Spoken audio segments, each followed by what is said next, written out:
지난주에는 여러분에게 제가 수요일 날 세상은 진리를 받지 못한다.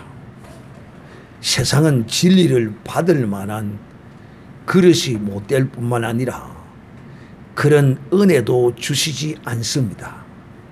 하나님. 즉, 지난주에는 바울이 예루살렘에서 아시아에서 온 유대인들에게 잡혀서 매를 훨씬 두들겨 맞고 그야말로 아마 몸이 만신창이가 되었을 겁니다. 어지간한 사람 같으면 아마 일어나서 걷지도 못했을 것입니다. 그런데도 불구하고 바울은 자기를 사로잡은 천부장에게 내가 저들에게 말할 수 있는 기회를 달라라고 부탁합니다. 그래서 바울이 저들에게 이제 첫 번째 이제 예루살렘에 올라와서 백성들에게 변명을 합니다. 첫 번째 백성들에게 변명을 합니다. 근데 그 변명을 들어보면 바울의 그 변명은 진실입니다. 조금도 거짓이 없습니다. 즉 하나님과 나와의 거룩한 부르심에 관한 이방인의 사도로 부르심에 관한 영적 진리에 관하여 이스라엘 백성들에게 변명을 했습니다. 해명을 했다. 변명을 했다. 우리는 변명하면 부정적으로 들립니까? 긍정적으로 들립니까? 우리가 대부분 변명 그러면 부정적으로 들리죠. 그런데 이거는 여기서 성경이 말하는 변명을 했다라는 것은 바울이 변명을 했다는 것은 부정적인 의미에서 이렇게 변명으로 이렇게 번역해 놓은 것이 아니고 이 내용은 바울이 있었던 사실에 관하여 그 사실들을 진실을 그대로 저들에게 즉 하나님과의 관계에 관하여 저들에게 설명을 했습니다. 그런데 그 설명하는 가운데 바울은 거기서도 자기의 어떤 그 혈연에 관하여 혈과 육에 관하여 그런 것들로 이제 변정을 하려고 했던 바울의 모습을 보여줍니다. 거짓은 아니지만은 그런 것들이 이제 그 안에 내포되어 있음을 우리가 볼 수 있죠. 그리고 이제 이런 다메섹 도상에서 내가 이렇게 예수님을 만나고 또 하나님의 거룩한 경건한 사람 아나니아 선지자를 통하여 내가 그로부터 내 사명을 들었고 또 그로부터 내가 세례도 받고 또 눈이 멀었으나 눈도 뜨게 되었다라고 설명을 하면서 바울이 이제 나를 하나님이 나를 주 예수께서 나를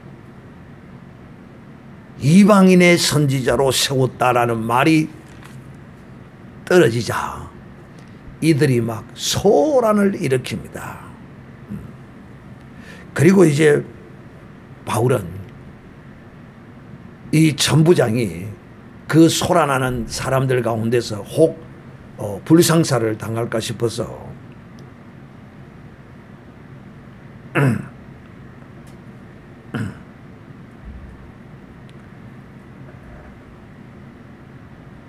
바울이 영문안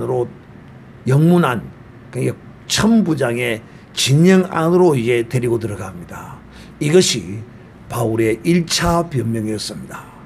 그리고 이제 천부장이 오늘 이제는 예루살렘의 공회에 바울을 세우게 됩니다. 오늘은 2차 변명입니다. 사도 바울의 2차 변명입니다. 이 사도 바울의 2차 변명은 그렇습니다. 복음은 오직 하나님의 뜻대로 나고 하나님의 뜻대로 역사되어진다 하는 제목으로 여러분에게 말씀을 하고자 합니다. 바울이 이제 공회에 딱 서서 딱 보니까 이 한마디로 재판을 받는 겁니다. 그냥 재판을 받는 겁니다. 사실상 이 종교재판이라는 것이 어찌 보면 인민재판과 비슷한 성격을 가지고 있습니다. 인민재판. 지금 이 대한민국이 인민재판을 하려고 지금 하고 있습니다. 상권 분립이라고 그래가지고 자유민주주의 체제로 이렇게 잘 만들어 놓은 이 제도를 지금 거의 다 뭉갰습니다. 이 삼권을 지금 독차지한 지금 이런 결과가 지금 대한민국에 빚어지고 있습니다. 참 안타까운 일이 아닐 수가 없습니다. 지금 대한민국은 사회주의와 공산주의가 짬뽕이 된 나라가 지금 거의 다 지금 만들어져 가고 있습니다. 그런데 국민들은 그걸 전혀 모릅니다. 계속 퍼주기를 시작합니다. 백성들의 이 눈을 멀게 하고 양심을 멀게 하고 지금 이 정권이 이런 짓을 지금 행하고 있습니다. 2차 민생 쿠폰 지원이라 그래가지고 저도 오늘 신청을 했습니다. 10만 원 준다 그래가지고. 이 나라를 지금 인민재판을 하려고 내란 심판 특별법을 만들어 가지고 인민재판을 지금 하겠다는 겁니다. 그런데도 이 국민들이 그것이 무엇인지를 깨닫지 못합니다. 그게 인민재판이란 말입니다. 여러분, 이 지금 종교재판을 열고 있는 이 현상이 사실상 인민재판과 같은 그런 의미를 가지고 있는 것입니다. 그래서 바울이 그 재판대에 딱 서서 보니까 유대인들은 옷차림만 봐도 저 사람이 어떤 사람이다. 저가 율법사다. 저가 평민이다. 저가 사두개인이다. 바리새인이다. 대략 옷차림만 봐도 어느 정도 이해가 될 수 있는 그런 신분적 사회죠. 신분을 가진 사회죠. 딱 보니까 한쪽에는 바리새인이 많고 한쪽에는 사두개인이 많은 거야. 있는 거야. 안 그렇겠어요? 아무래도 자기들끼리 노니까 그 부류들끼리 모이지 않겠어요? 그러니까 이게 딱 두 패로 쫙 분위기가 갈라져 있는 모습을 딱 보면서 바울이 내가 오늘 여기 와서 이 신문을 받게 되는 것은 부활을 내가 말하였기 때문에 이 바리새인들을 바울의 편으로 끌어들이려고 지금 이렇게 말하고 있는 겁니다. 여기서 바울이 부활을 말하는 건 좋은데 뭐가 빠져 있습니까? 여기서 바울이 이렇게 선언했었어야죠. 그런데 바울이 인간적인 생각과 인간적인 방법으로 여기서 변증을 하려고 바울이 시도하고 있는 모습을 볼 수 있습니다.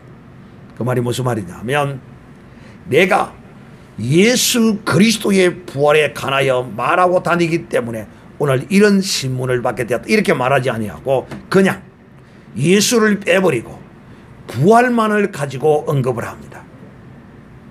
그게 사두개인들은 부활도 없고 영도 없고 천사도 없다 하는 이런 존재들입니다.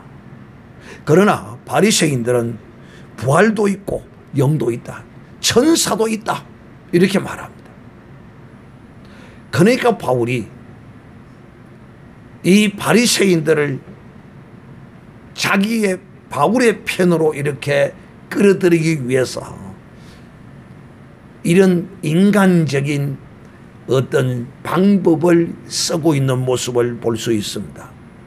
사랑하는 형제들이요, 제가 늘 여러분에게 말씀을 드렸습니다. 복음은 사람의 뜻으로 나지 않았습니다. 할렐루야. 그러므로 복음은 오직 하나님의 뜻으로 났기 때문에 우리는 이 복음에 관하여서는 사람의 뜻으로 이 복음을 전하려고 해서도 아니 됩니다. 왜냐? 사람의 지혜와 사람의 그 어떠함으로 복음을 전하려고 하면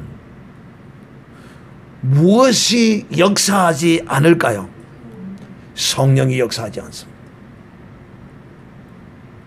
성령이 역사하지 않아요. 사랑하는 형제들, 오늘 이 밤에 바울은 참 안타깝게도 이 하나님의 뜻으로 낸 이 복음을 전함에 있어서, 전하고자 함에 있어서 사람의 어떤 뜻으로 이 복음을 변증하고 전하려고 하는 이런 문제를 지금 노출하고 있습니다. 안타깝죠.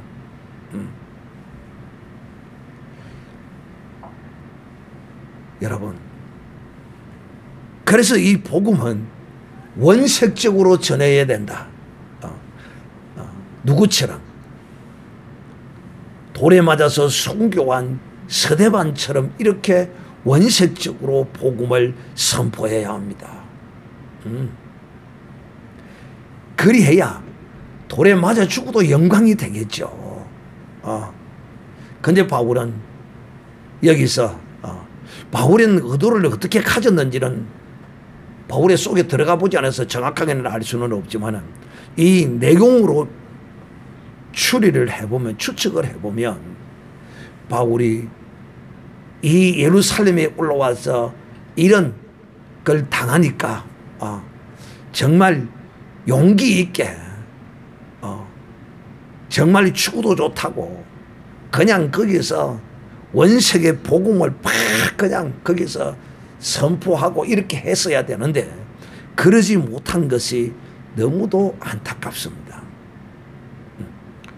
1차 때는 자기의 하나님의 부르심에 관한 그 간증을 저들에게 했었고 2차에서는 바로 그냥 이 공회 앞에 서서 바로 했어야 합니다. 그런데 처음에 이 예루살렘에 올라오기 전에는 바울이 얼마나 큰 죽을 각오를 다하고 올라왔는데 막상 잡혀서 이렇게 되니까 바울의 마음이 약간 흔들리고 있지는 않았나 하는 것을 추측해 볼 수 있는 성경 구절이 있습니다. 볼까요? 11절, 23장 11절. 그날 밤에 주께서 바울 곁에 서서 이르시되 담대하라. 여러분, 담대한 사람에게 담대하라 가겠습니까? 뭔가 조금 그 처음에 당당하게 나왔던 바울의 그 자신감과 그 결기가 막상 예루살렘에 딱 올라와서 서니까 맞아 죽겠다라고 생각했던 대로 복음을 선명하게 원색으로 전하지 아니하고 이 패거리를 갈라놓고 또 바울이 거기서 어떤 무엇을 하려고 했는지는 알 수는 없지만은 인간적인 바울의 생각이 이 복음을 선포하는데 들어가고 있다는 것을 볼 수가 있습니다. 그러니까 첫째는 바울이 이 신문대 앞에 서서 두려움의 어떠함을 느끼고 있다는 것을 볼 수가 있고 두려움이 있으니까 바울이 이런 원색의 복음을 저들에게 선포하지 아니하고 이 무리를 바울의 머리로 인간적으로 두 부류로 갈라서 바울이 원하는 방식대로 하겠다고 하는 의지를 가졌지만은 결국은 이 한마디 하고 바울은 여기서 제대로 그것도 못하고 맙니다. 사랑하는 형제들이요.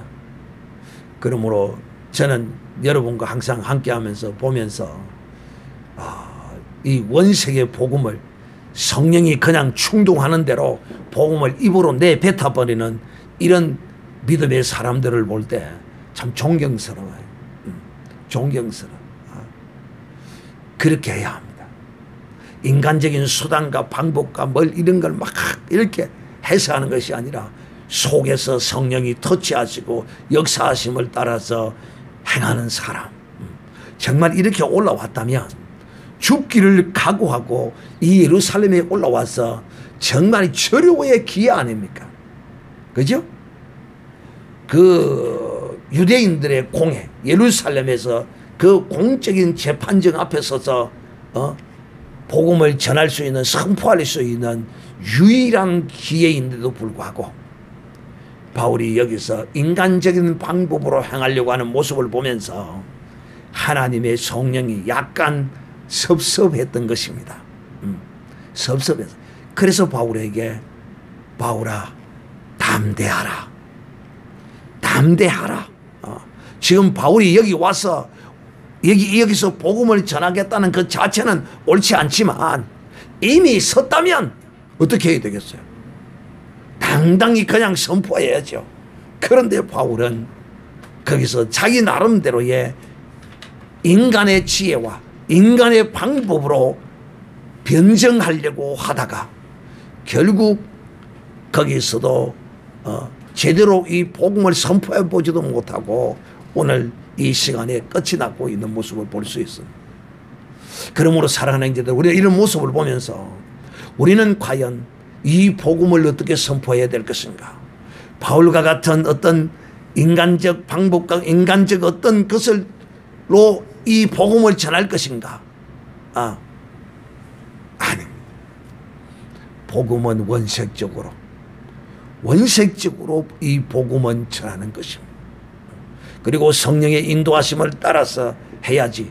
바울이 여기 올라오기는 자기의 의지대로 올라왔으나 막상 올라오기는 왔지만 놀랍게도 성령이 바울에게 지금 역사하지 않고 계십니다. 왜 성령이 지금 이 공회 앞에서 바울에게 역사하지 않고 계실까요? 그 이유가 뭘까요?